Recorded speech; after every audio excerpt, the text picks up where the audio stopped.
Hi friends, Mr. Howland again, and today I want to talk about how we're going to use classroom instruments when we play them. Now there's a couple important things to start with. First of all, when we play classroom instruments, they're always going to be in the front of the room on the floor.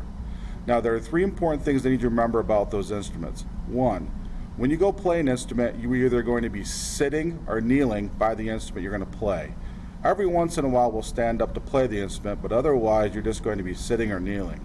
Two, make sure you are listening for directions on when to start playing. Sometimes we're going to play the instrument as soon as the music starts, and sometimes we're going to be playing something ahead of time before the music starts. So make sure to listen to directions when you're allowed to play. 3. When you're buying an instrument, make sure you stay at that instrument. Don't switch instruments unless you are given the opportunity to. So make sure that once you have an instrument, whether you've chosen an instrument or I've assigned you an instrument, that you stay at that instrument until I tell you to switch. Alright, now let's go through some of the instruments we may be playing this year in class. One of the instruments are called the rhythm sticks. Now the rhythm sticks, there are three ways you can play them. One, you can tap them together. Two, you can tap the floor as you're sitting on the ground or kneeling, or you can rub them together. Okay? So those are the three ways to play the rhythm sticks. Now there are also some things you shouldn't do with the rhythm sticks. One, you shouldn't try to tap somebody else's rhythm stick because you could end up knocking that stick out of their hand. Also, don't tap your body with the stick or somebody else's body, as that will hurt. Another instrument is the drums. Now the drums can be two ways. One, with a drumstick or mallet, or sometimes you just use your hand. Whether using a drumstick, mallet, or your hand, you're going to play it the same way. You always tap the top. That's with a drumstick, with your hand. Never take the drumstick and again hit the side of it because it could break it. And obviously if you try to play the sides with your hands, it'll just end up hurting your hands. So that's the way you play the drum. Last instrument I'm going to show you is called the boom whacker. Now this boom whacker is this tube and it makes a musical tone. And the boom whackers are cylinder shaped. They tend to come in different colors. They also have a letter name on them, and that's the musical note that they play. Okay. Now there are a couple ways you can play your boom whacker. One, when you're sitting on the ground, you can tap your hand, or you can also tap the floor next to you. Okay. So either tap your hand or tap the floor next to you. Now here are some things not to do with your boom whacker. Don't hit parts of your body with the boom whacker because you may hurt yourself. Also, don't tap somebody else or tap their boom whacker as you may end up hurting them as well. Also, the last thing you want to do is go like this.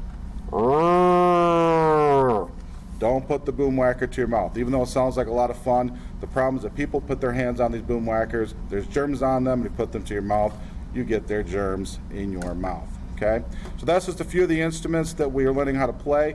Now, one other thing I want to talk about today is something called rhythm stations. Now, rhythm stations is where we have different groups of instruments sitting on the floor, and what's going to happen is you're going to be broken into three groups, and you're going to get a chance to play each of the instrument groups that are on the floor. Now, how this is going to be set up is like this. First of all, down at the bottom here we have our chairs. Alright, over here on this side we have the boom whackers, up at the top we have the drums, and over here we have our rhythm sticks. To begin with, group number 1, you are going to be at the boom whackers. So you're going to start the boom whackers. Group number 2, you're going to be on the drums, and group number 3, you're going to be on the rhythm sticks. Now again, you won't play until you are told to. When the music starts, you can start playing your instrument.